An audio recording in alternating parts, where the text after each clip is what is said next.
J'étais la risée au Canada et voici comment j'ai pris ma revanche. En effet, il y a quelques années, au Canada, j'étais la risée de mon entreprise, même plusieurs entreprises. Soit parce que je faisais pas ce qu'il fallait, soit parce que je faisais des erreurs, soit parce que je n'atteignais pas mes objectifs. Et puis il y a d'autres qui avaient compris quelque chose de beaucoup plus important. C'est que je ne pouvais pas partir. Parfois c'était à cause de l'argent. Peut-être que vous vous reconnaissez dans cet exemple. Et à une période, c'était à cause de mon permis de travail fermé qui faisait que je ne pouvais pas travailler pour quelqu'un d'autre et que si on me renvoyait, j'étais dans l'obligation de rentrer en France. Dans ma dernière vidéo, dont le lien apparaît juste ici, je vous avais parlé justement du permis de travail fermé au Canada qui peut être un piège infernal. Aujourd'hui, je vais vous raconter des éléments que je ne vous ai pas dit dans cette vidéo. C'est-à-dire ce que cette période a fait dans ma tête. Les humiliations, les moqueries, la peur de tout perdre, mais surtout, la revanche que j'ai commencé à préparer en silence. Tu veux venir au Canada, tu t'apprêtes à t'expatrier, à immigrer, à aller dans un nouveau pays où tu viens d'arriver au Canada, tu vis un moment sûrement compliqué, difficile, où tu es dans une période de doute. Suis absolument cette vidéo. Je ne vais pas vous dire que dans ces histoires, j'étais parfait et que tous les autres étaient méchants. Non, absolument pas. Je n'ai peut-être jamais été l'employé du mois. Il suffisait d'une erreur, d'une mauvaise histoire, d'une mauvaise performance de ma part et ça faisait le tour de l'entreprise. Mais bon, ces éléments-là, je ne le prends pas personnellement. C'est comme ça en général dans les compagnies. Vous savez comment que ça se passe. En tout cas, j'ai connu des périodes où je ne faisais pas suffisamment mes chiffres. Et par la suite, on me mettait des objectifs, des ultimatums extrêmement difficiles. Et à chaque ultimatum qu'on me mettait, derrière dans ma tête, je me disais, si tu n'y arrives pas, tu vas perdre ton travail. Quand vous avez, par exemple, une famille, un loyer, une voiture ou une situation qui dépend de vous, ce n'est plus un simple « je vais perdre mon boulot ». C'est « qu'adviendra-t-il de ma vie ?» Et ça, certaines personnes, collègues, supérieurs, même le big boss, le savent. Il y avait aussi des collègues, ceux qui se moquaient, parce qu'on ne faisait pas les mêmes chiffres qu'eux, parce qu'on n'avait pas les mêmes relations qu'eux, parce que les autres aussi se moquaient de nous, donc ils faisaient pareil. Ce sont eux aussi qui faisaient circuler des histoires. Moi, je pense que ces personnes profitent de vos faiblesses pour se donner eux-mêmes plus d'importance. C'est un peu injuste, mais il y a une vérité fondamentale que un de mes boss m'avait dit à l'époque et qui est réelle aujourd'hui, qui fait beaucoup de sens. C'est qu'à la fin de la journée, je suis dans leur entreprise, dans leur système, avec leur code. Je ne vais pas changer cela lundi matin. Mes employeurs n'étaient pas forcément canadiens. Ils pouvaient être français, italiens, venir d'Europe ou d'autres pays. Quand c'est comme ça, observe comment les gens dansent. S'ils dansent à gauche, danse à gauche aussi. Quel que soit ce que tu penses, quel que soit si tu dansais à droite avant, on s'en fout. Apprends, fais profil bas, mais surtout, prépare la suite. Attention, ça ne veut pas dire que les humiliations que je subissais étaient normales. Ça ne voulait pas dire non plus qu'il fallait accepter n'importe quoi. Ça voulait dire une chose, que je refusais de détruire mon avenir pour une bataille qui allait durer 5 minutes. Et vu que j'observais, je faisais profil bas, je me taisais, j'apprenais, eux, en général, dans les compagnies, pensaient que j'étais faible. Et ça, j'avais du mal à l'admettre. Mon ego ne pouvait pas l'encaisser. Et c'est l'une des choses les plus difficiles que j'ai eu à faire. Il y a déjà eu des situations où des collègues m'ont poussé extrêmement loin. Il y a eu des moments où j'avais eu envie de répondre, de me battre, même de crier. Mais malheureusement, cette colère-là aurait pu me faire faire des choses complètement stupides. Et je savais que les conséquences pour moi pouvaient être énormes. Une altercation, une perte d'emploi et des problèmes avec mon statut au Canada.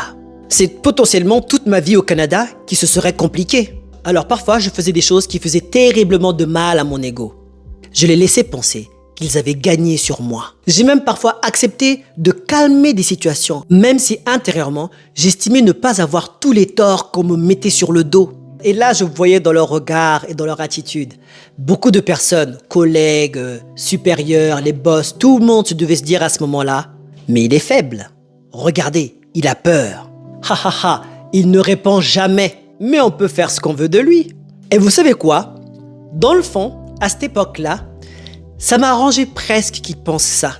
Parce que au moins, pendant un certain temps, on me laissait tranquille. On se disait, lui il est inoffensif, il va rien nous faire. Il va prendre tout ce qu'on lui donne, t'inquiète pas, même des miettes. Moi, en réalité, j'essayais simplement de protéger mon avenir. Vous savez, on dit souvent qu'il y a une différence entre être faible et de choisir de ne pas utiliser la force. En effet, ma victoire n'était pas de mettre un collègue KO dans un parking. Ma victoire était de rentrer chez moi avec un travail, mon avenir et mon projet encore intacts. Quel que soit ce qu'ils disent de moi.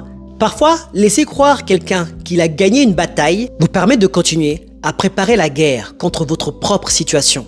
Quelque chose qui me faisait vraiment beaucoup de mal, c'était l'amour-propre. C'était le fait de me considérer comme un homme à part entière, comme quelqu'un qui a des valeurs.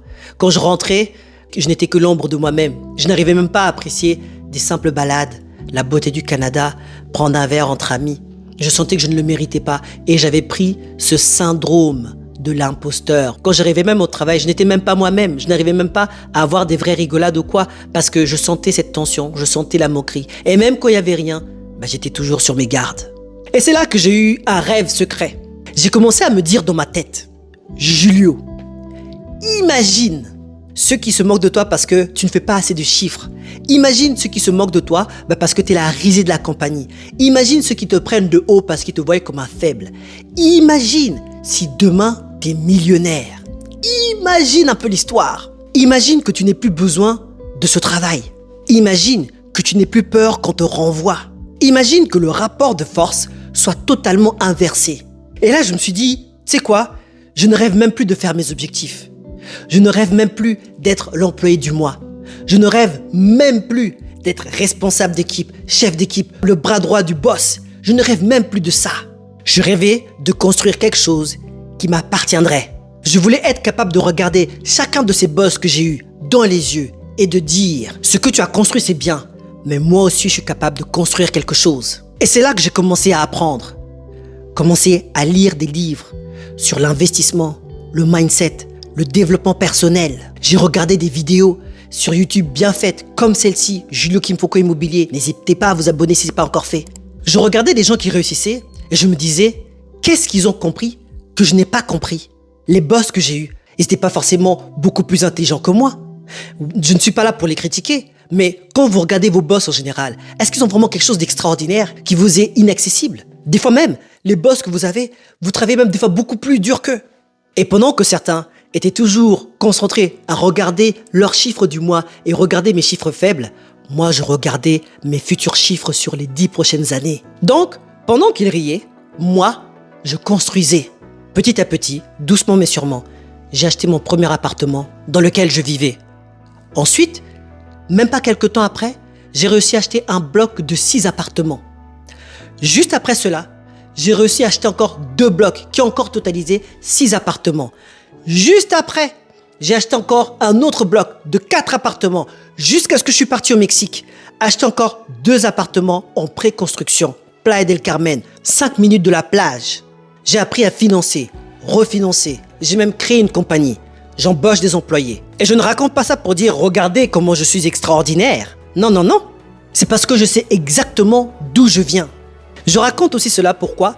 Parce que s'il y a quelques années, j'aurais commencé à raconter mes rêves à ses collègues, à mes boss ou à d'autres personnes, ils m'auraient littéralement rigolé dans la face. Et c'est là que j'ai compris quelque chose aussi. Ce n'était pas eux que j'étais en train de battre. J'étais en train de battre la version de moi qu'ils avaient connue. Parce que le meilleur moyen de donner tort à quelqu'un qui vous sous-estime, ce n'est pas de discuter avec lui, c'est de devenir quelqu'un que ses anciennes opinions n'arrivent même pas à expliquer. Parce qu'il y a une leçon là-dedans. Faites attention comment vous traitez une personne quand elle est au plus bas, car vous ne savez pas qui cette personne est en train de devenir. Oui, c'est une revanche. Et est-ce qu'il y a de la satisfaction pour moi? Je ne vais pas vous mentir. Oui. Est-ce que ça me fait sourire d'imaginer des personnes tomber sur ma vidéo? Oui. Ils vont se demander, mais attends, c'est lui? Et maintenant, je voudrais parler précisément à cette personne qui regarde la vidéo. Peut-être qu'aujourd'hui, tu es la risée de ta compagnie. C'est toi qui n'as pas les résultats. C'est toi qui ne parles pas bien la langue. C'est toi qu'on ne choisit jamais. C'est toi qui as fait cette erreur dont tout le monde parle. C'est toi que tout le monde pense incapable, qui n'a même plus de crédibilité. C'est toi qui rentres chez toi en te demandant « Est-ce que tu vaux vraiment quelque chose ?» Écoute-moi bien, ne confonds jamais ta position actuelle avec ton identité. La situation dans laquelle les gens te connaissent aujourd'hui n'est pas forcément la situation dans laquelle les gens te retrouveront. Oui, j'ai été en difficulté. Oui, j'ai dû faire profil bas. Oui, j'ai dû encaisser, même quand je voulais répondre. J'ai même parfois laissé penser des personnes qu'ils étaient au-dessus de moi. Mais pendant ce temps-là, je construisais. Alors construis, apprends, prépare-toi, travaille, abonne-toi à ma chaîne. Et surtout, ne laisse jamais une mauvaise période devenir la définition permanente de ta personne. Aujourd'hui, certaines personnes connaissent mon passé, qui n'est pas forcément glorieux. Mais je connais mes ambitions. Et je peux vous garantir une chose. Ce n'est que le début. Voici ma revanche. À cœur vaillant, rien d'impossible. À très bientôt.